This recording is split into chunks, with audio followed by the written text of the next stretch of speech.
حضرت عمر بن عبدالعزیز بادشاہ تھے، آواز دی، گھر میں بیٹھے، بیٹی پانی کا پیالہ تو لاؤ. بیٹی خاموش ہو گئی. ساتھ والا کمرہ بیٹی کا، پھر آواز دی، بیٹے سن رہی ہو کہ ابا جی سن رہی ہوں، پانی کا پیالہ دینا. بیٹی خاموش ہو گئی. تیسری آواز دی تو زوجہ پانی لے کے آ گئی. نے کہا حضور پانی. حضرت عمر بن عبدالعزیز کو غصہ آیا، کہنے لگے بچے کس لیے ہیں، وہ خود کیوں نہیں آئی؟ اب اتنی نافرمان ہو گئی ہے کہ ایک پیالہ پانی کا باپ کو نہیں دے سکتی، کیوں نہیں آئی؟ تو زوجہ کہنے لگی چلیں درگزر کریں. اس نے کہا ابا کو نہیں بتانا، پی لیں. کیوں نہیں بتانا؟ بتاؤ کیوں نہیں آئی؟ میں نے اس کو پکارا تھا، تمہیں پکارتا تو تم آتی، تمہیں بتانا پڑے گا.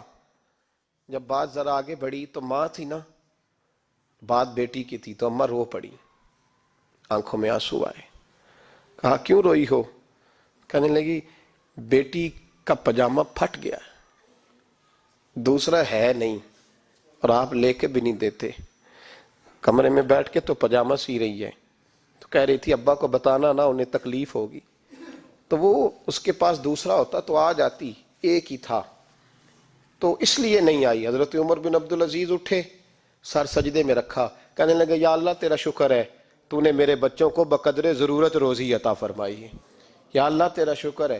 ایک روایت میں نے پڑھی، کلیجہ منہ کو آیا. مصطفیٰ کریم بیٹھے تھے تو سیدہ عائشہ صدیقہ رضی اللہ تعالیٰ نے عرض کی یا رسول اللہ صلی اللہ علیہ وسلم وہ دیکھیں سیدہ فاطمہ آ گئی ہیں، وہ دیکھیں بی بی صاحبہ بغیر بتائے آ گئیں. حضرت فاطمہ الزہرا آئی تو حضور نے فرمایا فاطمہ بغیر اطلاع کے؟ حضور چھوٹا سا کام تھا. کیسے آئی ہو؟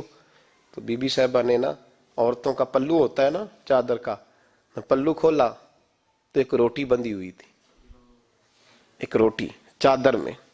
یہاں لوگ زیور باندھتے ہیں، دولت باندھتے ہیں، ایک روٹی حضرت فاطمہ نے پلو میں باندھی، کھول کے پیش کی. کہ بیٹے یہ کیا ہے؟ کہ ابا جی کئی دنوں سے گھر میں روٹی نہیں پکی تھی، آج علی کچھ جون لائے تھے، پیسے ہیں، چند روٹیاں بنی ہیں، تو بچوں نے تو کھا لیا، تو میرے سامنے بھی ایک روٹی آئی تھی، میں نے لقمہ توڑا ہے تو مجھے خیال آیا پتہ نہیں مصطفیٰ نے کھایا ہے کہ نہیں کھایا، پتہ نہیں حضور نے روٹی کھائی ہے کہ نہیں، تو حضور میں لے کے حاضر ہو گئی ہوں، مہربانی فرمائیں. تو فرمایا بیٹے بیٹھ جا. حضرت فاطمہ بھی بیٹھ گئیں. سیدہ عائشہ کہتی ہیں حضور بھی بیٹھ گئے. فرمایا فاطمہ کتنے دنوں سے نہیں کھایا؟ عرض کی حضور 3 دن سے. فرمایا بیٹے میں نے 5 دن سے نہیں کھایا، آ جا. دونوں باپ بیٹی مل کے کھاتے ہیں. روٹی 2 حصوں میں حضور نے بانٹی. فرمایا چل آدھی تو کھا، آدھی میں کھاتا ہوں. حضرت فاطمہ نے لقمہ توڑ کے منہ میں رکھا تو رو پڑی، حضور 5 دن سے نہیں کھائی. فرمایا بیٹے چپ کر، ہمارا دنیا سے کیا تعلق، ایک پل رہ گیا ہے، بس اللہ پھر جنت کی ساری نعمتیں عطا فرما. رونے والی بات ہی نہیں ہے اس میں، بس ہمارا کیا تعلق، ایک پل ہے، پھر مالک بڑا کچھ عطا کرے گا. او بھائی جو کائنات کے مالک و مختار تھے، جو ابرو کا اشارہ کرے تو حضرت جبریل جنت کی نعمتیں لے کے آ جائیں، انہوں نے تو دنیا کی جانب توجہ ہی نہیں کی، ان کا تو خیال ہی نہیں آیا. دنیا ہی دنیا، دولت ہی دولت، ہر آدمی دولت کے ترازو میں تلنے لگا ہے. اب تو کلیجہ پھٹتا ہے. اب تو لوگ پوچھتے ہیں، اور میں کبھی کبھی بڑا مجبور ہوتا ہوں، آزمائش میں آ جاتا ہوں. لوگ کہتے ہیں جناب آپ سے کچھ قرآن کی آیات سننی ہے، آپ کتنے پیسے لیں گے؟ کچھ حدیثیں سننی ہیں، کیا اس کا معاوضہ ہوگا؟ آپ سے اس نبی کا نام سننا ہے جس کا آپ کھاتے ہیں، جس کے نام پر آپ نے عزتیں لی ہیں، ان کا نام سننا ہے. آپ کا ریٹ کتنا ہے؟ آپ کتنے میں بیچیں گے؟